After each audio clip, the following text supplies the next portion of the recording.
So how to make a lemon tart out of 3 ingredients. That is coconut, cream, lemon, and to make it sweet we are using an experiment. It's not sugar, it's dried and blended figs. So they originally looked like that. See, dried figs. And figs are actually flowers, not fruits. And because they have a very short duration, they get mold in with, I don't know, 3 days. So usually the producers are drying them, and you can also find these very dried ones. Later blend them. I just use a simple Nutri-Bullet to make them to a little powder, and this will be our sugar. So the coconut cream, it's also quite a natural ingredient. It's just a coconut meat that has been blended into a cream.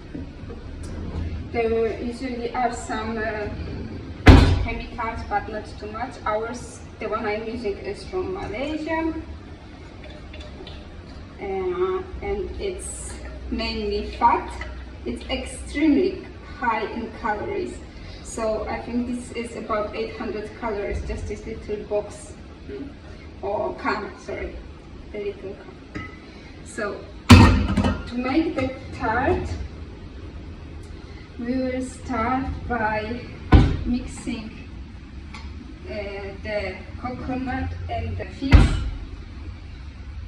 So how much should we put? Let's try 3 teaspoons.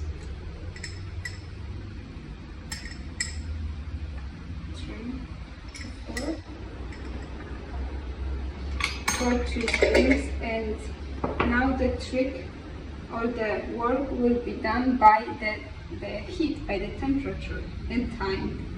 So what needs to happen is that the coconut cream will blend with the figs, and after some time they will look brown because of the figs, and also when you're using white sugar it will look brown.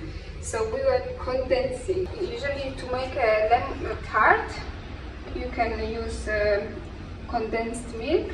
We don't want to use condensed milk from the shop. We are doing our own condensed milk from the figs and coconut milk. Of course I could put more figs to make it very sweet, but I don't want my guts to get so much sugar, even if it's just fructose and very natural. So look, this is, I was reading online that figs is not a vegetarian fruit, because the common conception is that there are wasps inside, or bees, and actually this fig flower, it's a female fig flower, and yes, there was a wasp inside. So the female wasp climbs into the fig flower to put her eggs. So there is no problem if she gets into a male flower. She puts her eggs and then she gets children. But if it happens in a female flower, she's losing her wings on the way, and then she gets stuck in the flower, and the flower has enzymes and eats her. In the end, we don't eat wasps.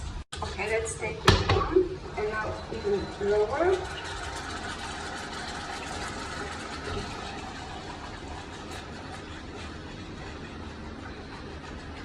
After this stress, the cream is now slowly condensing, and this will take another up to half an hour sometimes, or yeah, half an hour. Give it half an hour, that I will be now waiting for the final result.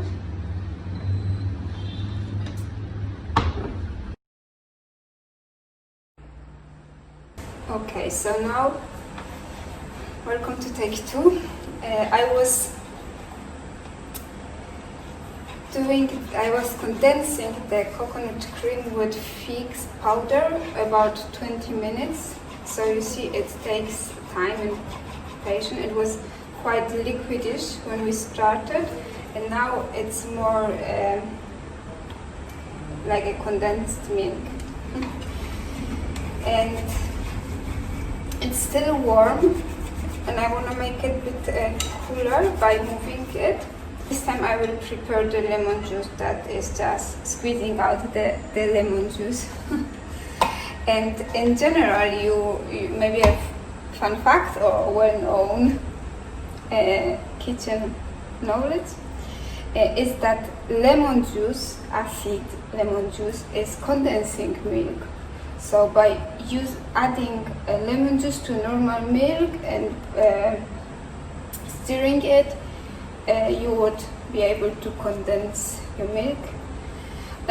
Of course, coconut is a bit different because coconut milk is very fatty, so it takes a bit more effort and energy or heat, and also heat, to bound it with the sugar. So this is what we did. So now we have the lemon juice that I will be slowly pouring into the cream with the figs. And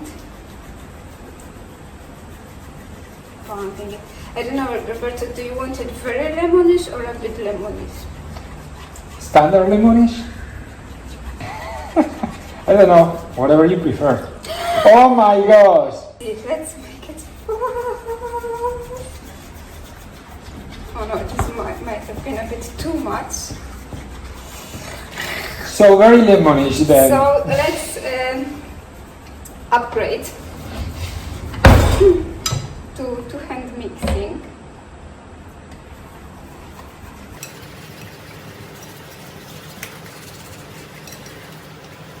Okay, but look, even if I overdid it with the lemon, it's still condensed and it looks very good. Okay,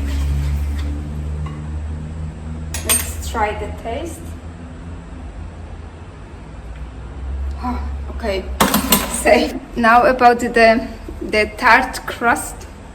So it's gluten-free, but it's again very fatty, because this is also another of my inventions. What I did is I blended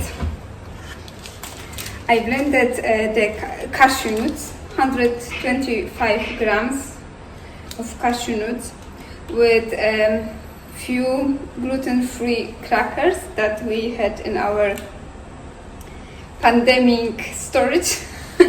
And we don't eat them because they are very basics and they don't have much of taste, but they are good basic for crust.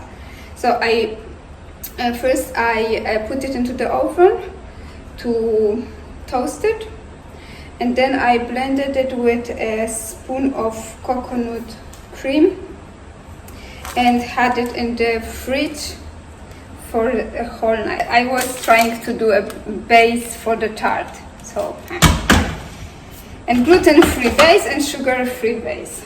So this is what we got.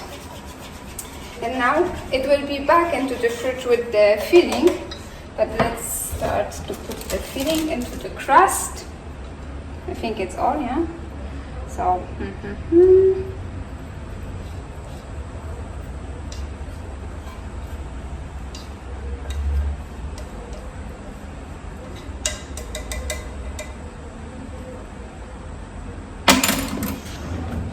nothing gets waste.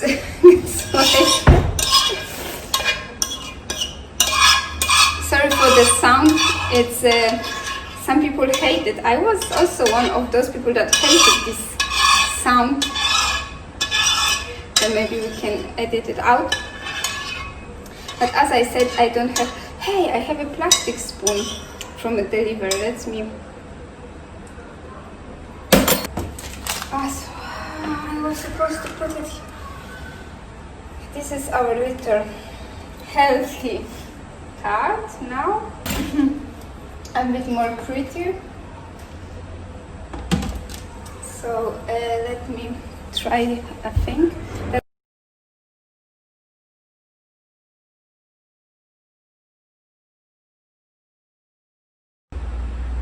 Okay, it's enough. Okay, now it's going back to the refrigerator for, I would say, let's see.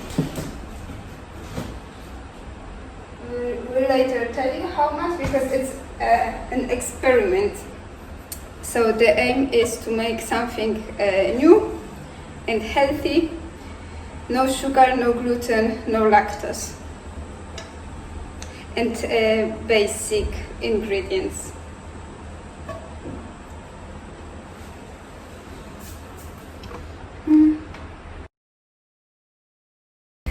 Okay, we were waiting now about 1 hour and the tart was in the refrigerator. Let's see. Okay. Yeah, it's solid, and we will take down this invention of mine, so it was supposed to give it a shape, and try to cut it. So I think here will be like 8 pieces, and because it's very fat dense, it will be very, very filling. It has coconut, cashew nut, and lemon. So, but just coconut and cashew nuts, it's a lot. So let's cut 1 piece. Oh, it's done. Yummy.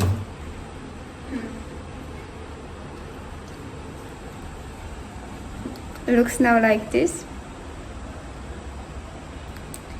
Yeah, so let's go outside and let's try. So now we will be trying our tart. Let's try it. Can I have the fig?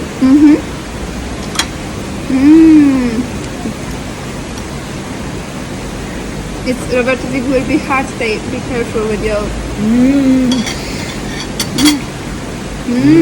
It's very good because the crust is cashew nut, is not sweet at all, and then this is like not also not very sweet, but it's good. But it's very heavy, so 1 piece for breakfast will keep you satisfied until late in the afternoon.